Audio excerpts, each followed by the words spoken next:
Alhamdulillahi Rabbil mawjud, salatan wa salaman li Sayyidina al-Mahmud wa alihi wa ashabihi ila yaumil mashhud. Ashhadu an la ilaha illallah wahdahu la syarika lah al-khaliqul ma'bud wa ashhadu anna Muhammadan abduhu wa rasuluh as-sadiqul maw'ud. Allahumma fasalli wa sallim wa barik ala sayyidina wa habibina wa syafi'ina wa maulana Muhammad. Allahumma salli wa sallim wa barik dzawil karami wal jud. Alhamdulillah, pada pagi hari ini kita bisa bermuajahah, berkumpul kembali di tempat yang mulia, di tempat yang penuh dengan barokah Allah. Allah telah menciptakan kita manusia sebagai makhluk yang bentuknya terbaik, sebagai makhluk yang hampir mendekati sempurna, makhluk yang dilengkapi dengan berbagai fasilitas yang tidak diberikan kepada makhluk yang lainnya. Salah satu fasilitas yang Allah berikan kepada kita manusia, kita diberi akal, kita diberi pikiran, dan juga kita dilengkapi dengan adanya yang namanya keinginan-keinginan.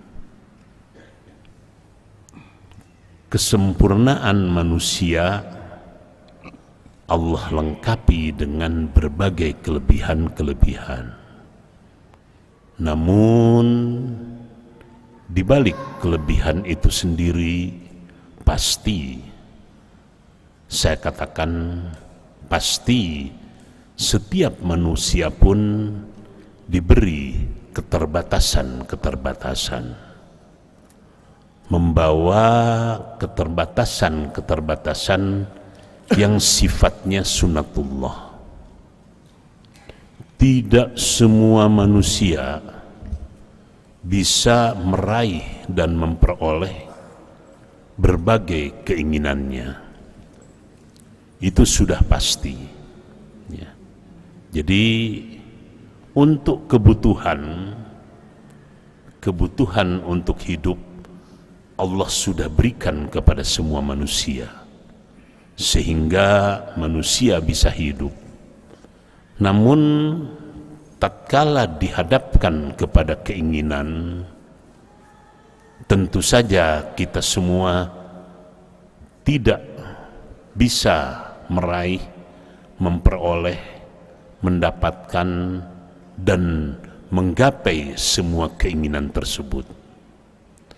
Ada keinginan yang Allah kabulkan, dan ada keinginan yang mungkin tidak pernah Allah kabulkan, tetapi di dalamnya pasti ada hikmah, pasti ada nilai, pasti ada rahasia-rahasia tertentu yang itu semua hanya Allah lah yang tahu.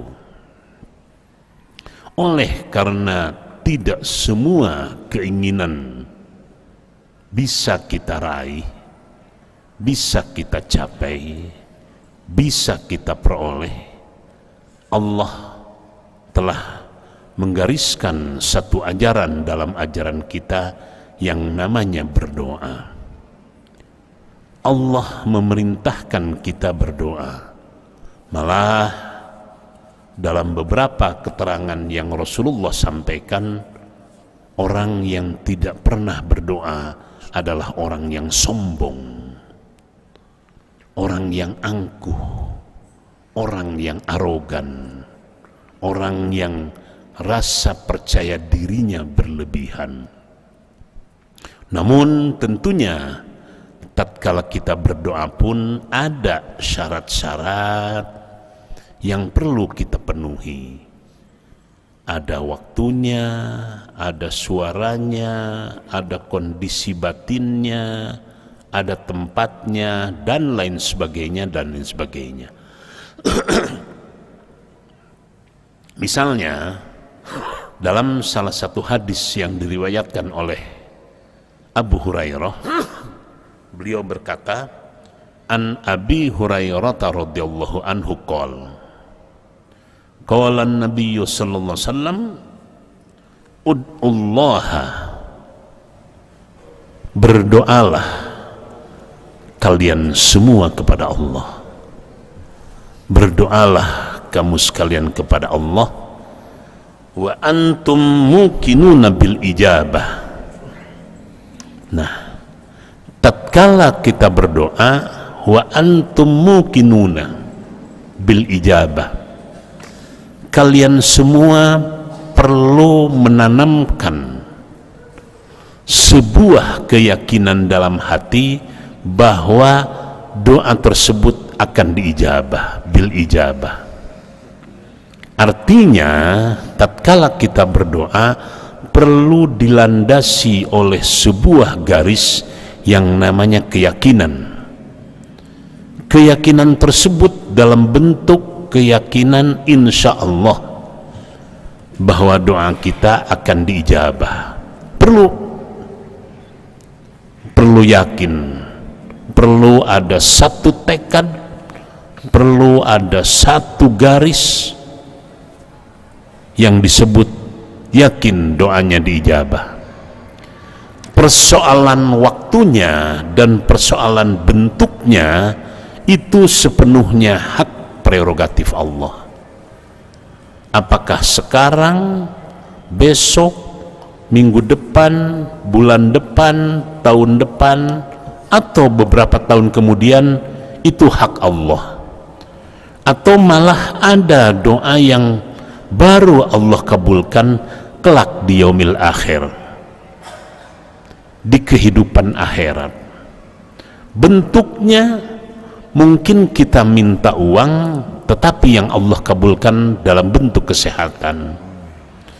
Mungkin kita minta jabatan, Allah berikan dalam bentuk kehormatan-kehormatan yang lainnya. Tetapi yang jelas pasti Allah mengijabah. Nah, seringkali kita memohon doa sekaligus kita mendikte Allah. Ya Allah, kenapa doa saya belum diijabah?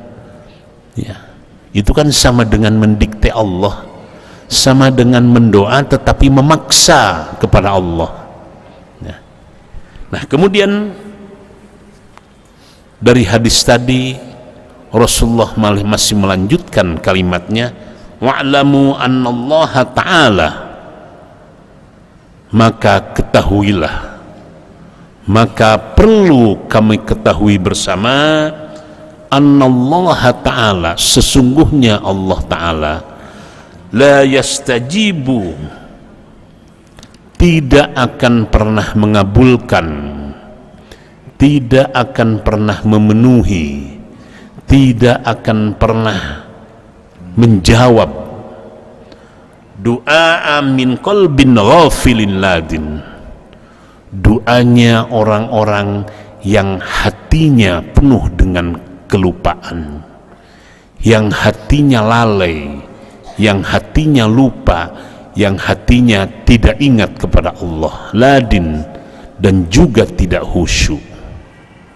Dengan kata lain, tatkala kita akan berdoa, tentunya sebelum kita laksanakan doa tersebut, mari kita luruskan, mari kita perbaiki posisi hati kita. Apakah hati kita sudah khusyuk? Apakah hati kita sudah ikhlas? Apakah hati kita sudah fokus? Apakah hati kita sudah betul-betul manteng ka pangeran? Itu juga menjadi prasyarat terkabulnya doa. Dan yang terakhir dalam pengantar ini, jangan lupa setiap saat kita doakan orang tua kita, baik orang tua yang masih hidup, terutama orang-orang tua kita yang sudah berpulang ke rahmatullah. Karena orang yang tidak pernah mendoakan orang tuanya, dalam sebuah hadis Rasulullah menyampaikan akan terputus rezekinya. Mungkin rezeki dalam bentuk harta, dalam bentuk uang, dalam bentuk yang lain-lain, mungkin dia banyak, tetapi apalah artinya uang yang banyak tetapi kesehatan sudah Allah cabut. Dia banyak uang, makanan di rumah serba lengkap, namun Allah berikan sederhana selak penyakitnya itu, mulutnya selalu sariawan, hanya sangat-sangat sederhana, panas dalam. Tatkala orang sariawan, seenak apapun makanan, dia pasti akan merasakan makanan tersebut menjadi hambar, menjadi tidak terasa. Baru sariawan, belum yang lain-lain.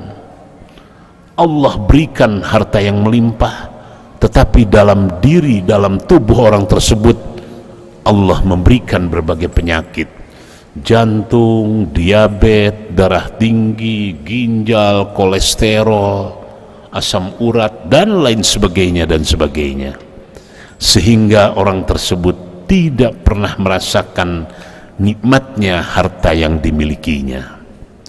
Oleh karena itu, selalu sebelum kita memulai, selalu kita sampaikan hadharah untuk orang tua kita.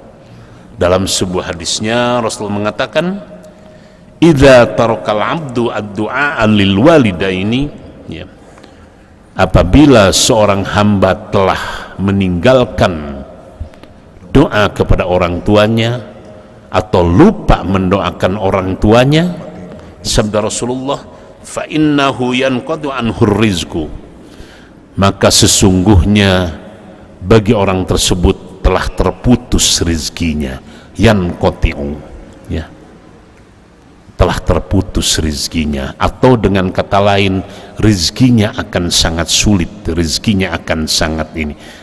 Malah yang lebih jauh, tidak mustahil rezeki yang dimilikinya sama sekali tidak memberikan berkah.